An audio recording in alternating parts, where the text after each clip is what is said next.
Hello friends, how are you? Most welcome in my channel Learn Language with Roop.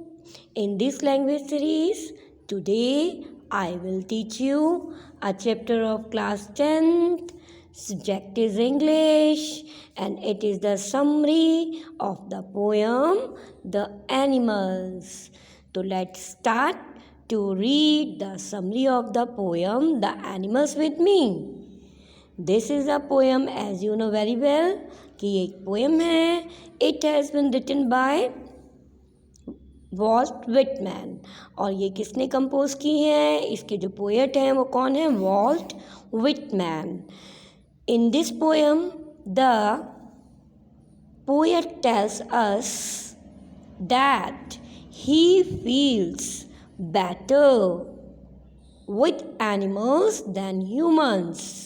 इस poem में जो poet Walt Whitman हैं वो क्या बताते हैं कि जो वॉल्ट विटमैन हैं वो ह्यूमंस की अपेक्षा एनिमल्स के साथ बेटर फील करते हैं. मतलब वो ये बताना चाह रहे हैं कि इतनी ह्यूमंस की कंपनी उनको अच्छी नहीं लगती जितनी उनको एनिमल्स की अच्छी लगती है. और उसका रीज़न वो नीचे देते हैं. Why? Because animals are quite self controlled and satisfied. अब उन्होंने एनिमल्स की क्वालिटीज़ बताई कि क्यों वो एनिमल्स की कंपनी को प्रेफर करते हैं.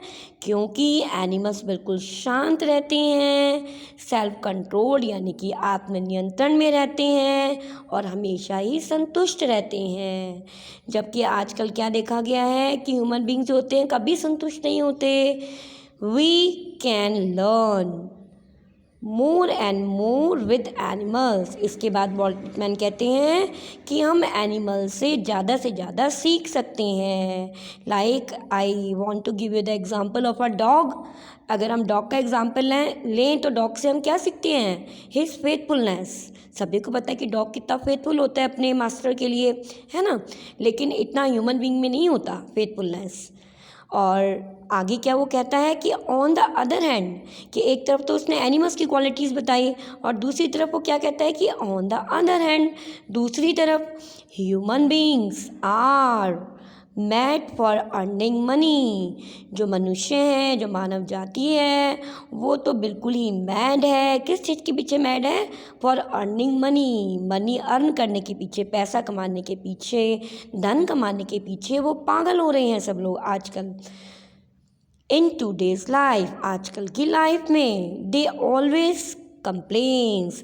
और वो हमेशा कोई ना कोई कंप्लेन करते रहते हैं. उनके पास कोई ना कोई शिकायत होती है कि ये नहीं हुआ और वो नहीं हुआ.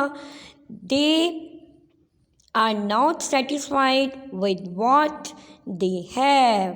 और वो आगे क्या बोलते हैं वॉल्ट विटमैन, जो ह्यूमन बींग हैं वो हमेशा कंप्लेन करते रहते हैं और वो उस चीज़ से बिल्कुल भी कभी संतुष्ट नहीं होती जो उनके पास है. कि जो कुछ भी उनके पास होता है उससे वो कभी भी सेटिस्फैक्शन फील नहीं करते हैं. वो और ज़्यादा से ज़्यादा, जैसे धन की बात है तो वो और ज़्यादा से ज़्यादा, अगर थोड़ा धन है तो वो चाहते हैं कि और से और धन कमाएं. और अगर एक उनकी डिज़ायर पूरी होती है तो वो चाहते हैं कि हमारी और डिज़ायर्स पूरी हो जाएं. लेकिन इस दूसरी तरफ जो एनिमल्स हैं वो हमेशा सेटिस्फाइड रहते हैं, संतुष्ट रहते हैं. दिस इज़ द रीज़न, यही कारण है वाई, जिससे the poet prefers the company of animals than human being. यही रीज़न है, यही कारण है कि क्यों जो वॉल्ट विटमैन है, जो पोएट है, वो ह्यूमन बीइंग की अपेक्षा एनिमल्स की कंपनी को अधिक प्रेफर करते हैं, ज़्यादा पसंद करते हैं. तो ये थी समरी पोएम द एनिमल्स की, short summary of the poem the animals. Now I want to that viewers, if you want to take the screenshot of it, kindly you can take it. Okay, now I want to request you that if you have not subscribed my channel, kindly subscribe it, that you can also get benefit from it. Okay, now I want to end my video. मिलते हैं फिर next video में एक नए content के साथ। Class 10th की अब एक पोएम रह गई है, द ट्रीज, बस वो ओके। क्लास 10th का आपका सिलेबस कंप्लीट हो गया, 12th का मैं ऑलरेडी कंप्लीट कर चुकी हूँ। इसके बाद हम क्लासेस शुरू करेंगे हिंदी और संस्कृत की। हिंदी के कुछ व्याकरण के टॉपिक स्टार्ट करेंगे, तो बने रहिए मेरे चैनल के साथ। तब तक के लिए thank you, bye bye and take care friends.